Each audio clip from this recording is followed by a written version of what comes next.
नवी मुंबई महानगरपालिकेमध्ये भाजप आणि शिवसेनेमध्ये आता काटेकी टक्कर होताना दिसत आहेत. आरोप प्रत्यारोप रंगलेले आहेत. गणेश नाईकांनी एकनाथ शिंदेवरती महानगरपालिका लुटल्याचा आरोप केला होता, तर शिंदेने त्यांच्यावरती गेली 25 वर्ष तुम्ही काय तेच करत होता अशा प्रकारचा आरोप केला आहे. आपल्यावर या ठिकाणी खासदार नरेश म्हस्के सर आहेत. सर, काय म्हणाल?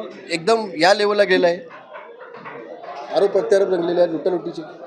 हे बघा, चुकीच्या पद्धतीने आरोप करणं हे यांचं काम आहे. गेले कित्येक वर्ष नवी मुंबईचा खऱ्या अर्थाने विकास करायला पाहिजे, तो केला नाही आणि यांनी आरोप कुणावर करावे? तुम्हाला माहिती आहे, व्हाईट हाऊस काय, ब्लॅक हाऊस काय काय काय, कुठल्या कुठल्या जागा, कुठल्या कंपन्या, जास्त काही बोलायची गरज नाही. सगळ्यांना यांच्या सगळ्या चांडाळ चौकटीने जी कामं केलेली आहेत या नवी मुंबईमध्ये ती माहिती आहे तुम्हाला सगळ्यांना. त्यामुळे केवळ शिंदेसाहेबांवरती असलेली असूया आणि पोटदुखी यामुळे ते शिंदेसाहेबांवरती ते आरोप करत आहेत. ते असं म्हणत गेल्या 5 वर्षामध्ये प्रशासकीय राजवटीमध्ये जे काही टेंडर वगैरे निघालेले आहेत, काढलेले आहेत, त्याचं आम्ही ऑडिट करू, त्याची तक्रार करू. हे बघा, प्रशासकीय जे काही कामकाज आहे, जरी प्रशासकीय कामकाज होतं तरी कोण त्या ठिकाणी दादागिरी करत होतं, कोणाचे अधिकारी दादागिरी करत होते नवी मुंबईकर जनतेला माहिती आहे. आणि जर त्यांनी चौकशी करावी, जे दोषी असतील त्यांच्यावर कार्यवाही करावी. कसं पाहता या सगळ्या आरोपांकडे आता तुम्ही? हे बघा, या नवी मुंबई महानगरपालिकेवरती लोकाभिमुख सत्ता आणणं, लोकाभिमुख सरकार आणणं, नवं सरकार आणणं की जे विशिष्ट कुटुंबाचं नाही आहे, माझ्या बगलबच्च्यांचं नाही आहे, सर्वसामान्य जनतेचे सत्ता या नवी मुंबईवर आणण्याकरता आम्ही प्रयत्न करतो आहे. त्यांच्या अशावर आरोप आहेत की FSI मोठ्या प्रमाणात दिल्यामुळे शहराची वाट लागू लागलेली आहे. हे बघा, या ठिकाणी पुनर्विकास फार महत्त्वाचा आहे. 180 स्क्वेअर फुटाची घरं आहे, 220 स्क्वेअर फुटाचं घर आहे, गरीब लोक आहेत, माथाडी कामगार आहेत, कामगार वस्तीतली लोकं आहेत, त्यांचा पुनर्विकास करणं गरजेचं आहे. त्याकरता प्रत्येकाला वाटतं मला मोठं घर मिळावं आणि ते घर मोफत मिळावं. आणि मोफत जर घर मिळण्याचं असेल तर येणारा विकासक काय तो समाजसेवा करण्याकरता येणार नाही आहे. त्याला जर फायदा असेल तरच त्याचं ते घर बांधून देणार आहे. त्याला त्याचं जेव्हा घर बांधणार आहे त्यावेळी त्याचा रेंट मिळावं, या सगळ्या गोष्टी त्याच्यामध्ये अंतर्भूत असाव्या. 2 पैसे त्याला मिळणार असेल तरच तो मोफत घर देणार आहे. केवळ आरोप करणं हा एकमेव कामधंदा यांचा आहे. तुम्हाला असं वाटत नाही की या 2 पक्षाच्या आरोप प्रत्यारोपामध्ये जो पुनर्विकास आहे तो रखडला जाईल शहराचा?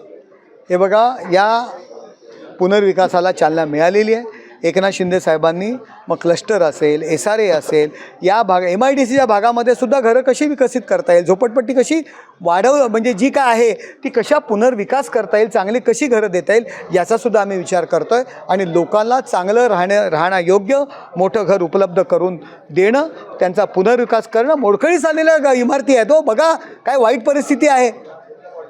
मग या लोकांना घर नको द्यायला, यासाठी पुनर्विकास महत्त्वाचा आहे. तुम्ही ठाण्यामध्ये वक्तव्य केलं होतं की कशाला मी उगाच खासदार झालो बोलत.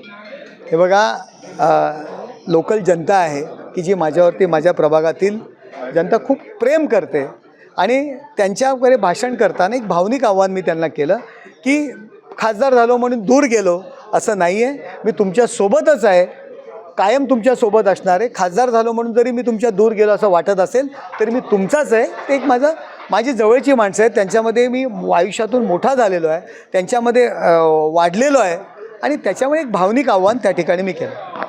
आपल्यावर सेनेचे उपनेते आहेत. सर, काय म्हणाल? शिवसेना या ठिकाणी हरामाचा पैसा वाटत असा आरोप तुमच्यावर होता. मी आत्ताच आपल्याला प्रेस कॉन्फरन्समध्येही सांगितलं की त्यांनी जो आरोप केला तो आरोप, मला असं वाटतं त्यांचे जे नगरसेवक पैसे वाटत आहेत आणि अनेक वर्ष नगरसेवक राहिल्यामुळं टक्केवारीतून त्यांना जो पैसा मिळालेला आहे तो पैसा वाटतं, त्याच्याबाबत ते बोलले असावेत. किंवा यांचा स्वतःचा कुठलाही व्यवसाय नसताना या शहरामध्ये जो 80-85 फ्लॅट असणं, 34 दुकानं असणं, 11-12 इंडस्ट्रीयल प्लॉट असणं, 400-500 एकर जमीन असणं, ही जी सगळी प्रॉपर्टी आहे हरामाच्या पैशातून आलेली आहेत.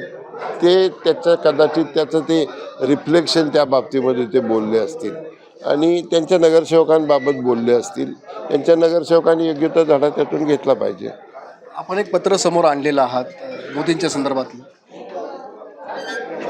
26 की काहीतरी नोव्हेंबरमध्ये, 26 नोव्हेंबर 2012 साली या देशाचे पंतप्रधान आदरणीय मोदी साहेब, त्यावेळी पंतप्रधान नव्हते, त्यांना विजा देऊ नये, त्यांना अमेरिकेमध्ये प्रवेश देऊ नये म्हणून बराक ओबामा त्यावेळी प्रेसिडेंट होते. त्यांना 40 खासदारांनी पत्र दिलं होतं की मोदींना कुठल्याही परिस्थितीमध्ये विजा देऊ नये, अमेरिकेत प्रवेश देऊ नये. आणि त्याच्यावर संजीव नाईक खासदार होते त्यावेळी, त्यांनी सही केली होती. त्यातून एवढंच ध्वनित होतं की यांच्या मनामध्ये मोदी साहेबांबद्दल प्रचंड राग आहे, प्रचंड आकर्ष आहे, प्रचंड द्वेष आहे. आणि तो देश आत्ता पहा तुम्ही, जी तिकीटं दिली गेली, ज्या ज्या लोकांनी भाजपचं काम बंधाताईंचं काम केलं त्या सगळ्यांची तिकीटं कापली.